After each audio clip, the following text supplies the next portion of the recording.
আমি যখন এমপি মন্ত্রী তিনি তখন একটি আধা সরকারি কর্পোরেশনের ম্যানেজার বা ডিপ্টি ম্যানেজার বা জেনারেল ম্যানেজার। তিনি 86 পরে দল হয়, তার 10 বছর পর 96 এসে তিনি জাতীয় পার্টিতে জয়েন করেন। তাকে নেতা হিসেবে মান্য করার রাজনৈতিকভাবে কোনো কোয়ালিটি আমার চেয়ে বেশি নাই, এমন কোনো কেরিয়ার নাই ওনাকে আমি নেতা মানব।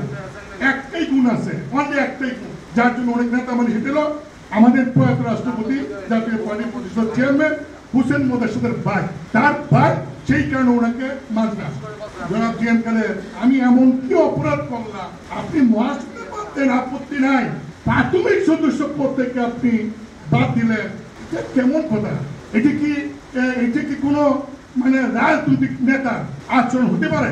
যে লোকটি আমি এই 86 থেকে 40 বছর 50 বছর দেওয়ার এই দলে ব্যারিস্টার আনিস মাহমুদ যখন 79 এমপি এবং 84 যখন মন্ত্রী, তখন কিন্তু জিএম খালেদ সাহেব এস্টেট ম্যানেজার ছিলেন, জাস্ট একজন এস্টেট ম্যানেজার।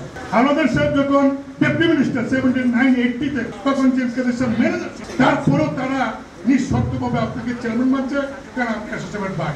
এটা কি আজকে এই আপনাকে দলকে একটু গণতন্ত্রমুখী করার জন্য, দলের হিসাব চাওয়ার কারণে, দল একটা যৌথ নেতৃত্ব গড়ে তুলবার জন্য দাবি করার কারণে আপনি কাউন্সিলকে সামনে রেখে দলের 10 জন সিনিয়র নেতা, 10 জন, একজন সিনিয়র কো-চেয়ারম্যান এবং মহাসচিব এবং 7 জন প্রেসিডিয়াম মেম্বার, তাদেরকে আপনি বিনা কারণে প্রাথমিক সদস্য পদ থেকে তাদের পদ থেকে অপদস্থ দিলেন। এটা কি ঠিক হলো?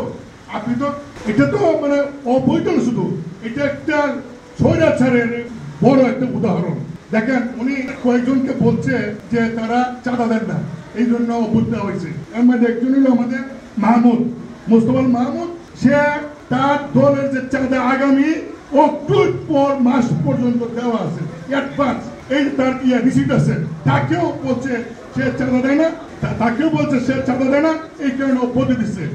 আপনাকে তো চাঁদার জন্য না, তাকে বলছে সে চাঁদা দেয় না, এই জন্য অব্যাহতি। অথচ দেন তার কাছে রিসিট আছে আগামী অক্টোবর পর্যন্ত তার চাঁদা অ্যাডভান্স দেওয়া। তার মানে উনি যে কি করে নিজেই উনি বুঝতে পারেন না, উনি যে কি সিদ্ধান্ত নিচ্ছেন নিজেই জানেন না।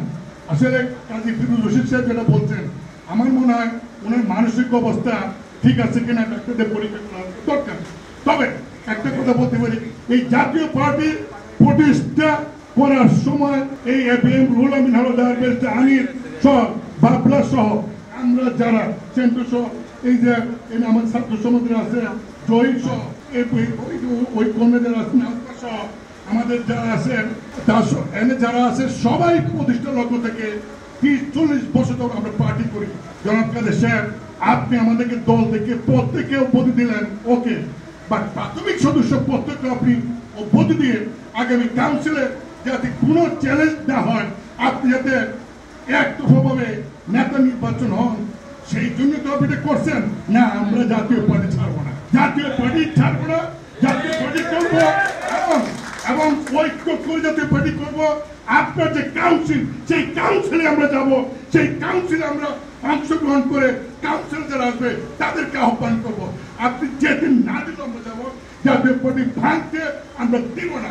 আপনি যদি করেন আপনার হীনমন্যতা, আপনার ব্যক্তিগত স্বার্থ সিদ্ধির জন্য দলকে ভাঙ্গার প্রক্রিয়া করবেন, এইটা আমরা হইতে দিব না।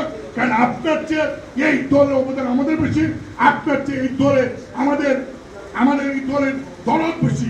এই দলকে কোন অবস্থাতে আমরা ভাঙতে দেব না। আমরা এই দলে থাকবো, এই দলকে সংগঠিত করার জন্য যা যা পদক্ষেপ নেওয়ার সারা বাংলাদেশের কর্মীদেরকে আমরা সেই পদক্ষেপ নেব।